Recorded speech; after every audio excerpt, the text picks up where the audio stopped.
2030 সাল নাগাদ দক্ষিণ এশিয়ার 90% জনগণ তীব্র তাপদাহের ঝুঁকিতে থাকবে। 4 ভাগের 1 ভাগ থাকবে বন্যার ঝুঁকিতে। সকালে বিশ্বব্যাংকের এক প্রতিবেদনে এসব তথ্য তুলে ধরা হয়।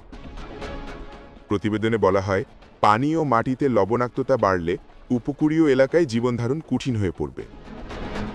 জলবায়ু পরিবর্তন মোকাবেলায় যেসব উদ্যোগ নেওয়া হচ্ছে তা মোটা দাগে অল্প খরচের নামকাওয়াস্তে সমাধান, সরকারিভাবে বড় উদ্যোগ নেই। আলোচনায় অংশ নিয়ে বিশ্বব্যাংকের ডিভিশন ডিরেক্টর জ্যাপ এম বলেন, বাংলাদেশের জলবায়ু সংকট পরিবেশগত চ্যালেঞ্জের মধ্য দিয়ে যাচ্ছে। এটি আরও পরিণত হবে যদি আগাম দুর্যোগ সতর্ক ব্যবস্থা, স্মার্ট কৃষি ও অভিযোজন বাজেটের পরিধি বাড়ানো যায়। বিশ্বব্যাংকের দক্ষিণ এশিয়া অঞ্চলের প্রধান অর্থনীতিবিদ সিদ্ধার্থ শর্মা বলেন, বাংলাদেশের জলবায়ু সংকট মোকাবেলার গতি কম, যেখানে চলমান বাস্তবতায় দ্রুত উদ্যোগ জরুরি।